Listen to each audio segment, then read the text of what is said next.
Mungkin untuk yang pemula pengrajin belangkon itu yang dibikin lebih halus lagi supaya orang itu memandang itu belangkon itu lebih baik lagi, lebih maju lagi, lebih bagus lagi.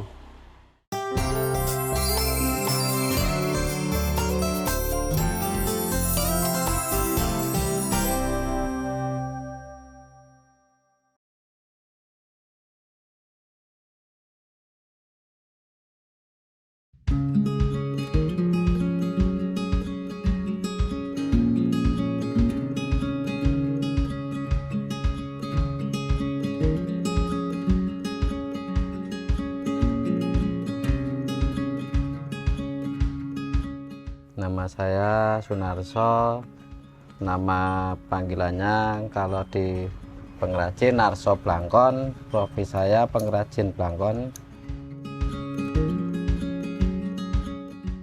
Pak Narso kebetulan saya kenal baik dengan beliau karena memang kadang kalau kebutuhan saya tidak mencukupi, saya memang sering minta ke Pak Narso juga. Pak Narso ini bikinannya bagus, kualitasnya bagus, insya Allah tidak diragukan lagi kalau Pak Narso.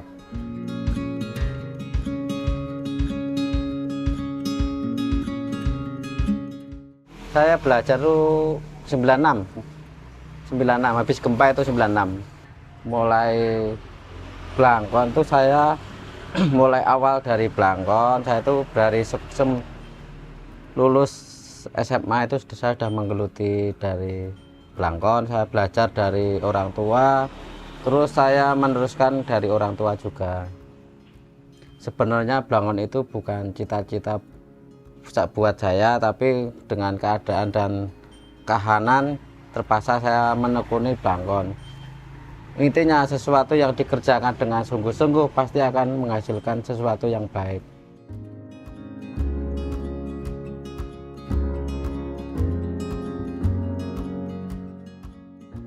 Jadi belangkon di tempat kami itu pada prinsipnya ada dua. Belangkon itu secara garis besar ada belangkon Jogja dan belangkon model Solo. Kalau model Jogja itu ada telurnya aja, ada mondolannya gini, sedangkan kalau yang Solo itu modelnya belakangnya trepes, nggak ada mondolannya. Ini yang model Solo itu seperti ini, jadi yang model Solo itu trepes gini. Kebutuhan sama ngururi budaya. Kalau Pak Narso ini memang Nyun Sewu memang harganya juga sedikit agak mahal, tapi bagi saya pribadi tidak ada masalah karena memang kualitasnya juga jauh berbeda dengan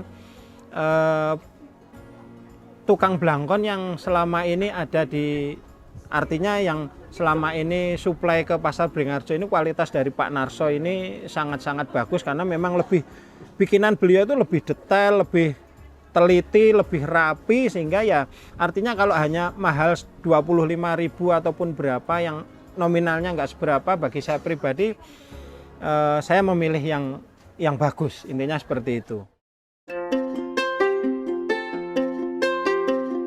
Dari awal mungkin seperti mana ya, seperti ini, itu namanya congkeng. Ini ya, bahannya dari tikar sama kain kapas di awal tuh.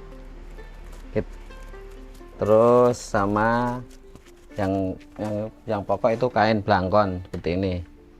Itu banyak motifnya kain belangkon. Yang kedua itu ini mondolan seperti ini. Ini mondolan. Ini bahannya ini dari isi bantal tuh, Mas. Kalau dulu kan rambut sama gergajen itu kalau dulu. Tapi sekarang sudah pakai seperti ini, lebih bersih, lebih enak. Dari dalam itu jahit mesin. Kalau sudah jahit mesin nanti prosesnya seperti ini, baru dimasukkan ke citaan. Ini prosesnya yang kedua. Nah, selanjutnya dipasang seperti ini, jadinya seperti ini.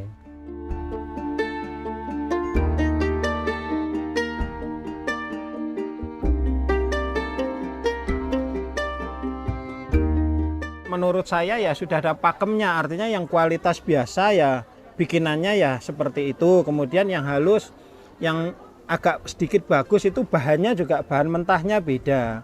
Nanti yang semakin halus lagi ya ambil contoh seperti ini, sekilas memang seolah-olah ini biasa, ini nggak bagus karena bentuknya lecek, tapi sebenarnya ini malah justru mahal karena di dalamnya ini nggak ada kertasnya, nggak ada kartonnya, jadi istilahnya murni dijahit, sehingga ini mau diuntel-untel, mau di kantong, dicuci ini juga nggak apa-apa. Nanti ketika kita pakai ini nanti akan lama-lama sedikit menjadi bagus seperti itu. Sedangkan kalau yang kualitas yang biasa itu karena dalamnya dilapis dengan kertas, jadi kalau misalnya basah ataupun dicuci itu malah akhirnya rusak gitu.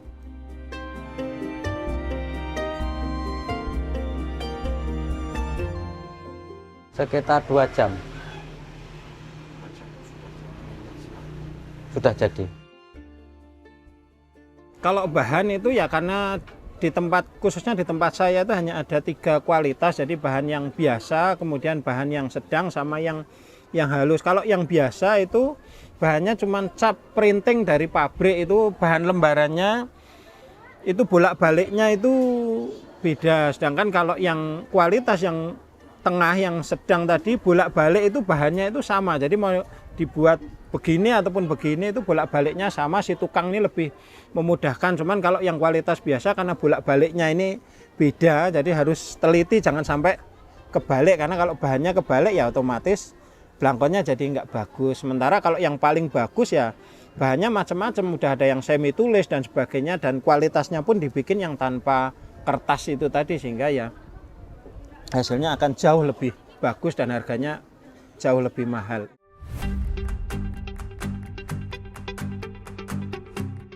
Biasa online lewat Facebook biasanya. Tapi kalau daerah Jogja sini saya di Hamzah Batik atau Merota Batik itu. Di toko kami ini karena tidak mengkhususkan untuk menjual blangkon saja, karena kebetulan di tempat kami ini toko aksesoris pengantin, jadi kami lebih banyak laku itu di bulan-bulan musim pengantin. Jadi istilahnya kalau orang Jawa itu ya kalau ada bulan yang menjadi larangan untuk wong dadi manten itu ya biasanya juga di bulan-bulan itu kita juga akan nyon sewu sepi gitu, kira-kira seperti itu. Cuman kalau nanti sudah bulan dalam basa Jawa ya sasi besar itu kita alhamdulillah omset ini jauh meningkat, kira-kira seperti itu.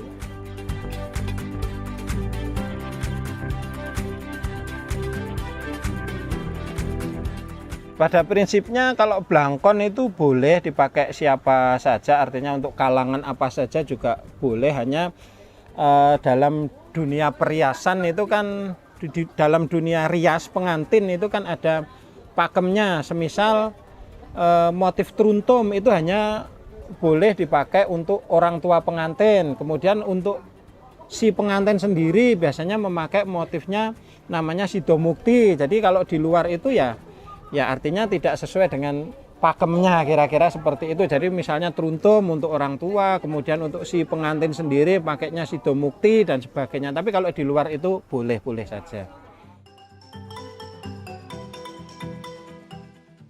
Kalau prosesnya itu paling unik itu saya itu pas waktu mau